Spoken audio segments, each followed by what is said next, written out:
Gonzales, Mariners edge sagging White Sox 1-0.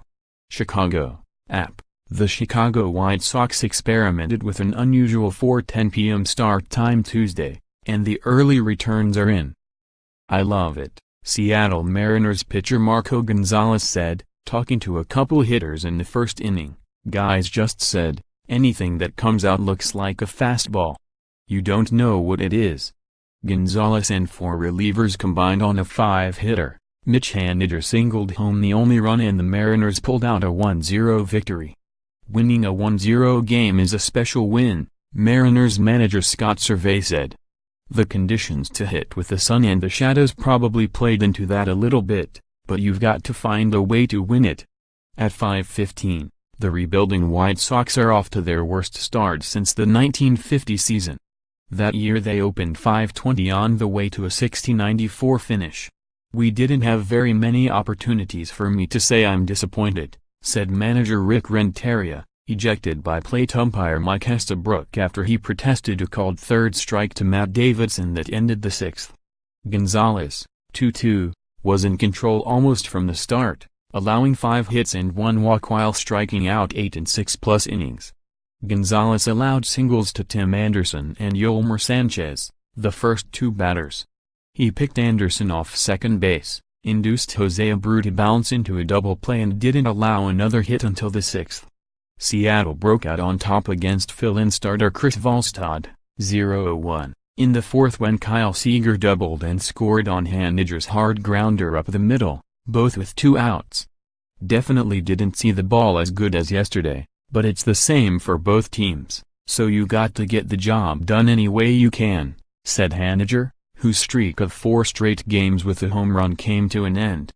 "Just trying to hit the ball hard, and it squeaked through and got the run across."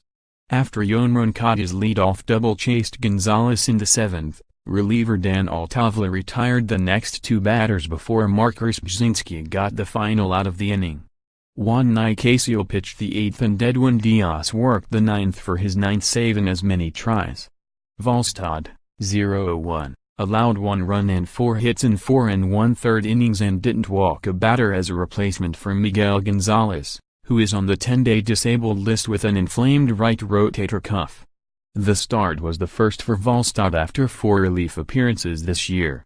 Time will tell. An estimated 2,000 fans witnessed the first pitch in sunny, 59-degree weather. The announced attendance was 10,761.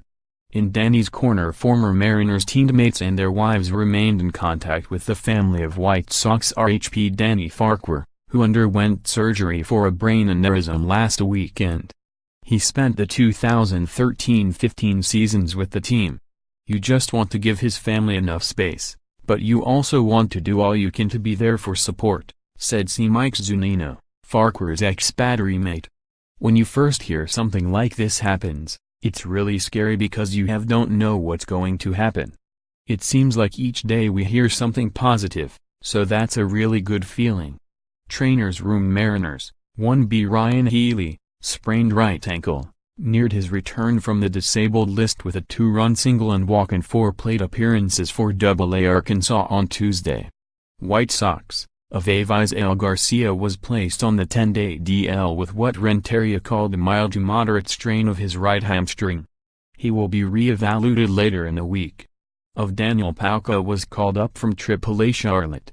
Up next, Mariners, RHP Felix Fernandez, 2-2, 5.06 ERA, will take a career 6-6 mark versus the White Sox into the series finale Wednesday. He was the 4-3 winner in his only appearance against them last year. White Sox, RHP James Shields, 1-2, 6.17, comes off his worst start of the season, a 10-0 blowout against the Houston Astros in which he allowed 7 earned runs in 5 1/3 innings.